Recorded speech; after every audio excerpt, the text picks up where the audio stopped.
예, 경북 영주 영양 봉화울진의 박형수 의원입니다. 공수처 차장님께 질의하도록 하겠습니다. 공수처 차장님, 공수처가 언제 출범했죠? 예, 작년 1월 21일 날 공수처장 임명으로 출범했습니다. 네, 1월 21일 날 출범했죠. 출범 취지는 고위공직자의 특정 범죄를 척결하고 공직사회의 비리를 근절하겠다, 이런 취지로 출범한 거죠. 그렇습니까? 예, 저희 설립 취지가 위원님께서 말씀하신 바와 같습니다.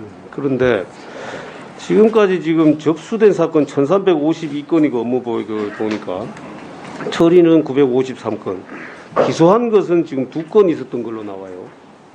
자, 여기 지금 처리에 953건 중에 그럼 기소한 게 2건이면은 나머지는 어떻게 처리했다는 거죠?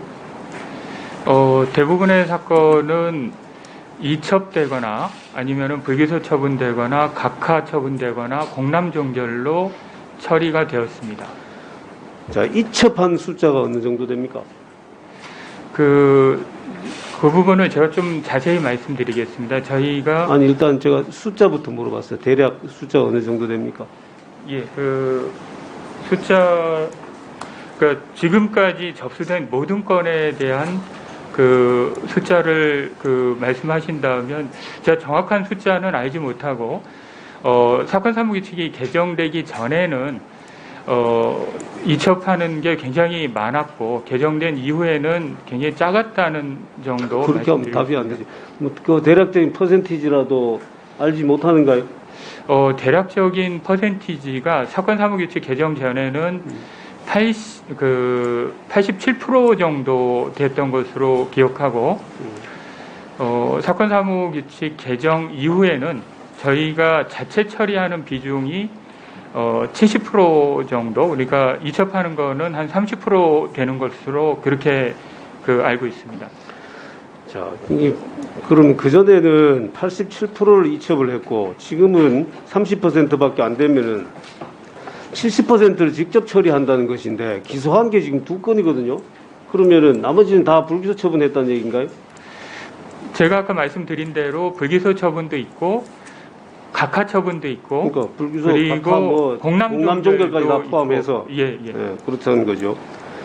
자, 이게 제가 볼 때는 이게 통상 한 검사실에서, 검찰청에 한 검사실에서 처리하는 사건의 기소 건수나 불기소 건수보다도 더 적어요. 지금 공수처 검사가 21명이 있다 그러지, 현원이 21명이죠.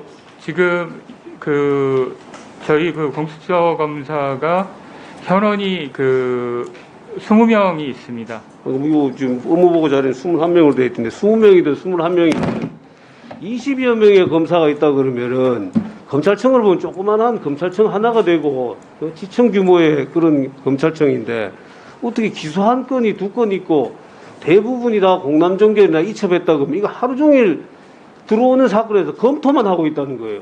이게 수사기관이 이렇게 검토만 하고 있어서 이게 무슨 수사기관이 되겠습니까? 의원님께 저희 내부적인 사정을 말씀드리면 저희가 담당하고 있는 사건 자체가 원칙적으로 장차관 이상의 고위공직자들만 담당합니다. 대부분의 일선 접수가 1352건이 검찰에서는 그런 사건이 거의 없습니다. 그래서 워낙 중요한 사건을 담당하다 보니까 기소 건수는 좀 작다고 이해를 해주셨으면 좋겠습니다. 그러면 빨리빨리 처리를 하면 되지. 그거 1300 몇 건이나 들어오는 거를 그거 대상도 안 되는 사건 검토하느라고 지금 1년 몇 개월 동안에 이렇게 업무를 처리하면은 이 기관은 존재 이유가 저는 없어 보입니다. 자, 뒤에 또 하나 더 물어볼게요. 공수처법 24조 2항에 수사개시 통보 조항이 있죠. 예, 그렇습니다. 이 수사개시 통보 조항에 따라서 통보받은 건수가 검찰에서 2건 받았고 경찰이 86건을 통보했는 걸로 나오는데 맞습니까?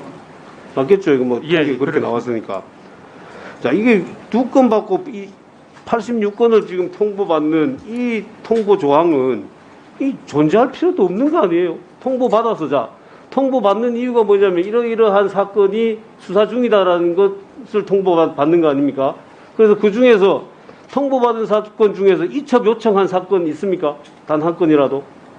통보받은 사건 중에서 이첩 요청한 사건이 없습니다. 없지요.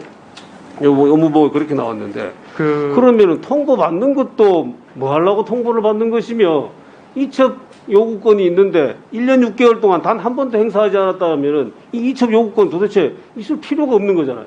그 이첩 요구권에 대해서 말씀드리겠습니다. 사실은 이첩 요구권이라는 거는 이제 다른 수사기관에 알고 어떤 있습니다. 부당한 그 정리를 수사를 잠깐만, 견제하기 위한 사장님. 그런 목적으로 그 정리를 있는 제가 제도입니다. 몰라서 그렇게 질문한 게 아니에요. 예. 지금 이렇게 한 건도 이첩 요구한 것이 없다라면은 이건 있을 필요가 없는 거 아니냐 그런 취지이고 그 부분에 대한 답변은 이따가 제 질문 끝나고 난 다음에 답변 시간 좀 해주시고요. 자 하나 더 물어볼게요. 지금 서해 공무원 티격 사건으로 지금 박지원 서훈 전 국정원장이 지금 공수처에 고발돼 있지요. 예. 이제 공수처에 고발되는 게 아니라 검찰에 고발돼 검찰에 있죠. 돼 있습니다. 검찰에 예. 고발돼 있죠. 이 사건에 대해서 통보 받았습니까? 제가 그 인지 통보가 왔는지 여부는 확인해 보지는 않았는데 나중에 확인해 보고 자, 의원님께 알려드리겠습니다. 그러면은 이 사건에 대해서 공수처에서 이첩 요구를 할 생각이 있습니까? 이첩 요구는 그 저희가 사건 진행되는 것을 봐서 가령 수사가 제대로 이루어지지 않는다거나 국민적인 의혹이 제기된다거나 그래서 불공정성이 어느 정도 인정됐을 때 행사하는 것인데 지금까지는 그런 사정이 없기 때문에 이첩 요구권을 행사하는 것을 현재까지는 고려하지 않고 있습니다. 현재까지 고려하지 않고 있죠. 그러면은 지금 현재도 이미 그 서훈 전 원장이나 박지원 원장은 이게 편파적인 수사다라고 지금 계속 주장을 하고 있어요. 그리고 야당에서도 지금 그런 주장에 동조하고 있는 걸로 알고 있는데 현재 야당이나 또는 당사자들이 주장하는 그런 정도의 사유로는 이첩 요구권을 행사할 사유 안 된다 이렇게 판단하고 있습니다.